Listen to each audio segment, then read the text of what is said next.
My dad comes to me after the graduation, he comes to me and says, let me tell you something. I'm like, all right, cool, whatever.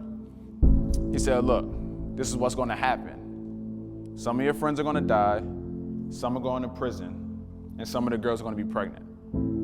Some of you may be experiencing that now. There may be some things that you're seeing now that are literally traumatizing to you, but you've normalized the pain, so it's like, I just kind of brush it off. That's what I did. I didn't really have the proper coping skills. I didn't have the proper language to even explain how I felt. Your emotions are valid. They are valid. But how you respond is everything. There's a saying that says, kids are great listeners, but poor interpreters. I heard everything. I seen everything that happened. But I didn't have the language to interpret those feelings, those emotions.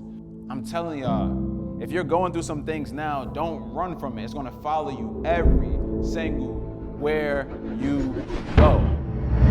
And this is why friends are so important. Everybody's not your friend. And that's not a problem. That doesn't mean you gotta be a jerk to anybody, but friends are sacred. And I was blessed to have a super close friend of mine, my boy named Tony. He's in the Air Force. He started taking me to the gym. He got me out of my funk. He was like, yo, I see what's going on with you. Let's roll, right? Let's roll. And he started forcing me to go to the gym with him. And what it did was it exposed me to a new way of living and a new way of understanding, because during that time, he also introduced me to two other men that looked just like me. And we would sit in the locker room and we would have conversations. And we were talking about what we're talking about right now. Emotional wellness, our issues, the things we're going through and how we're getting through it. So for me, I decided to stop running and I chose wellness, and it changed my life. It allowed me to do what I do today. So you have a choice to make.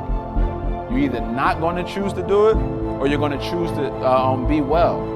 You're going to choose yourself. You're going to choose health. You're going to choose life. But either way, you're making a decision.